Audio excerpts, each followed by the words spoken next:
pura-pura tahu fisika, ada banyak isinya, ada materi belajar fisika. Oke, ketemu lagi ya dengan saya Ibu Santi Ofriani di YouTube channel Pura-Pura Tahu Fisika. Alhamdulillah dalam keadaan sehat walafiat kan. Nah, kembali lagi kita membahas materi yang berhubungan dengan fluida dinamis. Ya, tepatnya kita kali ini melanjutkan part 2 tentang pesawat terbang kemarin. Sebelumnya sudah dibahas oleh Rosa ya, menghitung kecepatan aliran udara pada sayap pesawat terbang. Pada kali ini kita part 2-nya melanjutkan materi tersebut, yaitu menghitung berat pesawat terbang ya, dalam keadaan setimbang. Yuk kita simak soalnya. Oke, kita bacakan soalnya ya. Luas total sayap sebuah pesawat terbang adalah 20 meter kuadrat. Udara mengalir pada bagian atas sayap dengan kecepatan 60 meter per sekon. Sedangkan kecepatan aliran udara pada bagian bawah sayap adalah 50 meter per sekon. Jika pesawat dalam keadaan setimbang atau tidak naik lagi, maka berat pesawat adalah titik.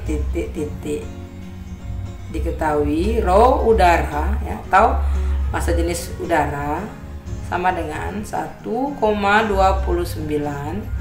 kg per meter kubik. Opsi yang pertama yang A ya, 13.250 Newton. Opsi B, 14.190 Newton. Opsi C, 15.075 Newton. Opsi D, 16.590 Newton. Dan yang terakhir opsi E, 17.200 Newton.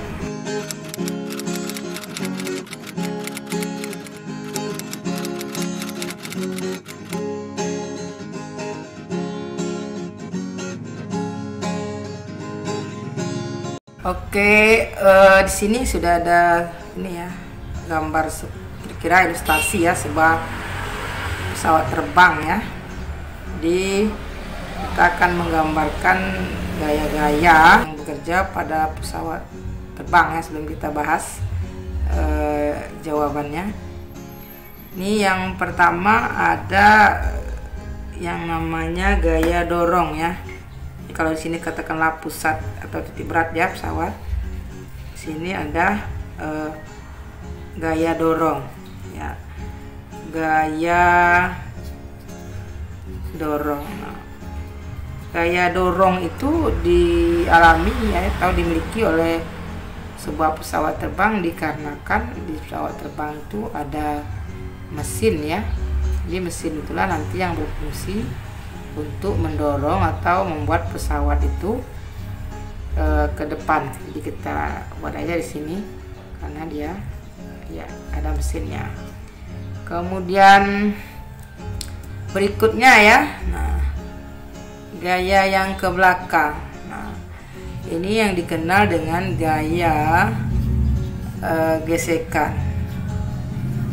Gaya gesekan yang dimiliki oleh pesawat itu dikarenakan terjadinya gesekan ya, tepatnya antara apa?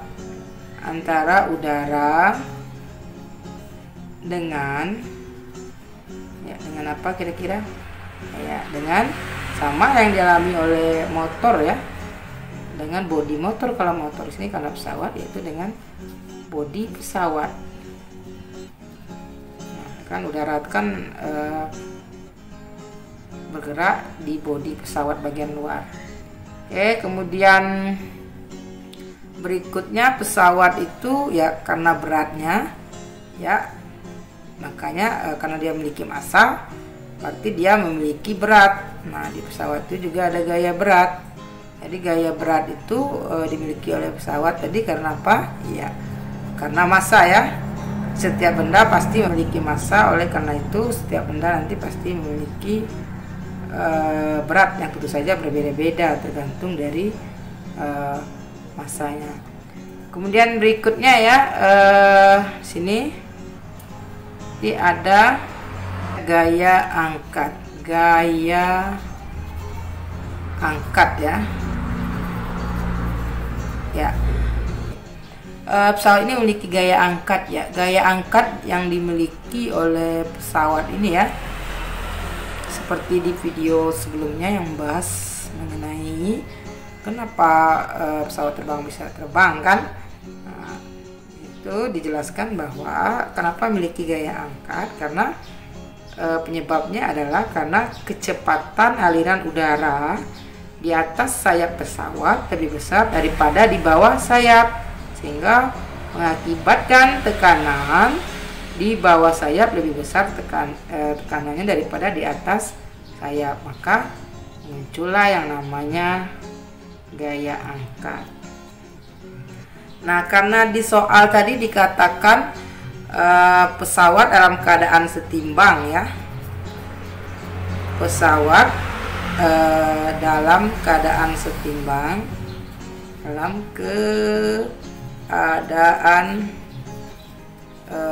setimbang, atau tadi ya dibicarakan dalam keadaan setimbang atau tidak naik lagi, atau tidak naik lagi.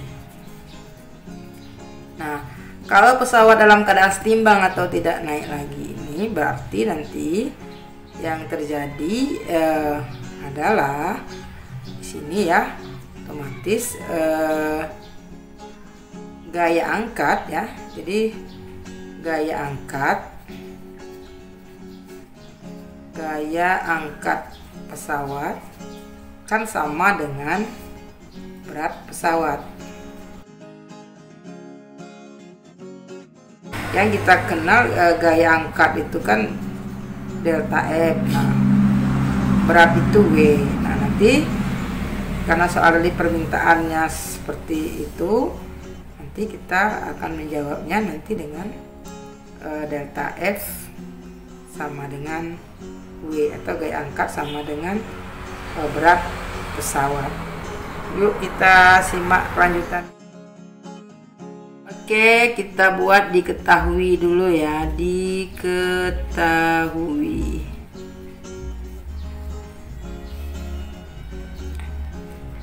Oke, tadi kita anggaplah ya titik untuk bagian bawah adalah titik 2 namanya.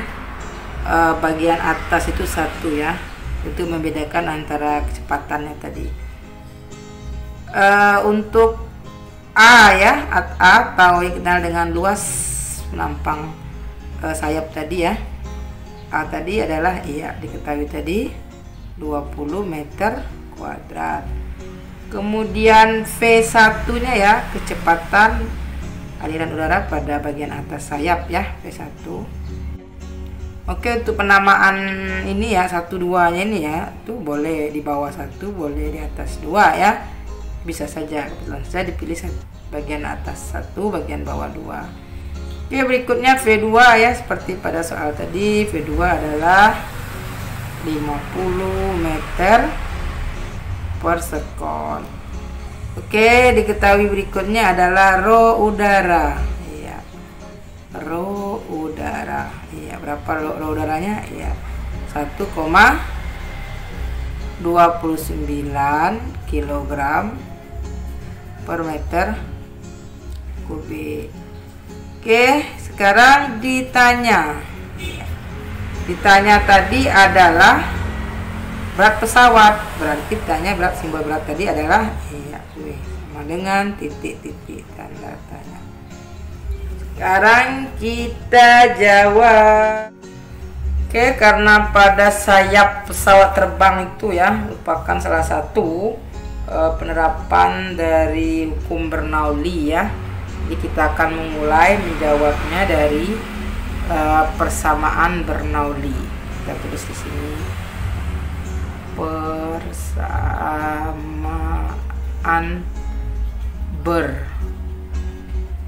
Bernoulli, L-nya double. Kita buat ya, P1 ditambah setengah rho P1 kuadrat plus rho GH1 sama dengan P2 plus setengah rho V2 kuadrat plus rho GH 2 ya.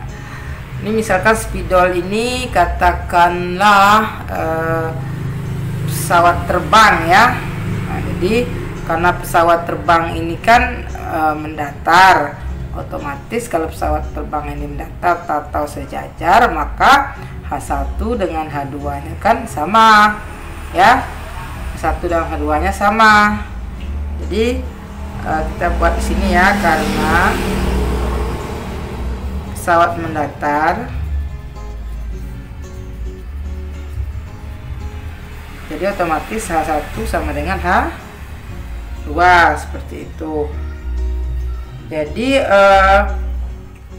ada yang bisa dicoret, berarti kan ini kan sama tadi, otomatis kan rho-nya sama, G juga sama, jadi sepaket sama dengan yang sini, jadi bisa dicoret sehingga persamaannya menjadi ya P1 ditambah setengah rho V1 kuadrat sama dengan P2 plus setengah rho V2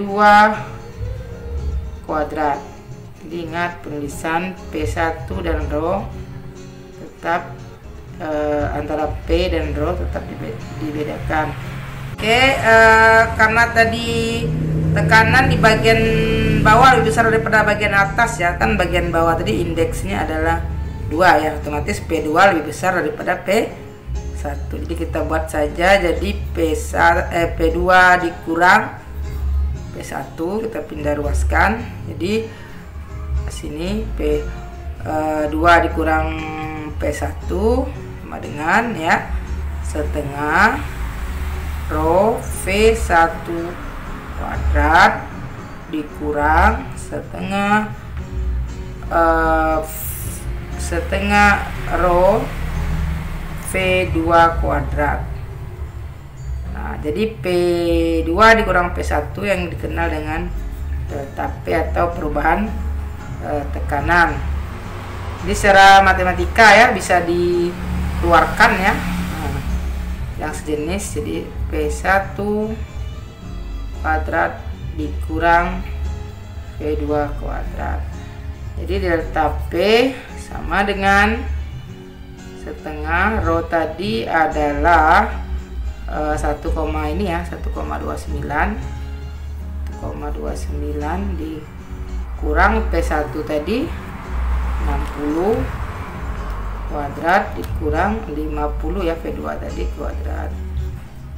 Jadi delta P sama dengan setengah kali 1,29, 60 kuadrat berarti 3.600 ya, dikurang 2.500, jadi delta P sama dengan setengah kali, ini kali ya 1,29, 3.600 kurang 2.600, 1100. Jadi delta P sama dengan ini bisa dibagi 2, 1100 dengan dibagi 2 550 dikali dengan 1,29. Oke, jadi delta P sama dengan 550 dikali 1,29 adalah 709,5 Pascal. Kita lanjut ke berikut. Oke, kita lanjut ya. Karena seperti yang diketahui, jika kita memasuki konsep fluida ya, ada fluida statis ya. Jadi tekanan kan sama dengan gaya dibagi dengan luas. Jadi sehingga delta P ya sama juga, berarti delta F dibagi dengan luas. Nah, kita lanjut yang ini tadi ya.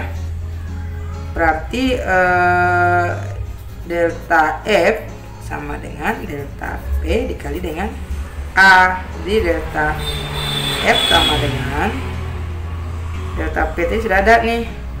Masukkan 709,5 kali dengan luas tadi adalah ya 20. Jadi delta F sama dengan 14.190 Newton. Karena tadi yang ditanya adalah berat pesawat terbang ya. Jadi tadi kan sudah dibicarakan sebelumnya, gaya angkat sama dengan berat pesawat ya. Nah, di sini berarti bahwa karena delta F itu sendiri ya sama dengan W, maka W sama dengan delta F.